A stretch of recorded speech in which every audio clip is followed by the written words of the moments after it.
we're gonna make some Polish croquetti. Nothing could have prepared me for how good this dish was. I mean, it was everything and then some. You see, I've been on a sauerkraut binge lately because they are packed with probiotics and great for your gut. So, when Old World Quality Foods reached out with their sauerkraut, I jumped on this croquetti recipe packed with mushrooms, onions, and sauerkraut. You want to saute the mushrooms, onions, and sauerkraut with some salt and pepper. Once the moisture is pretty much gone, we'll slam some butter in. For the wrap, use a Crepe Batter and make a thin sheet like this. Then add in loads of that mushroom filling, roll them up like this, then get them into an egg wash with some breadcrumbs.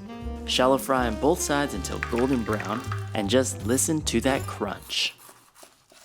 These had so much depth of flavors from the mushrooms and sauerkraut that I'm led to believe Polish food is highly underrated. That's the bomb. I don't know if this is the traditional way to eat it, but we're gonna take some of this Polish mustard. We are going to dab.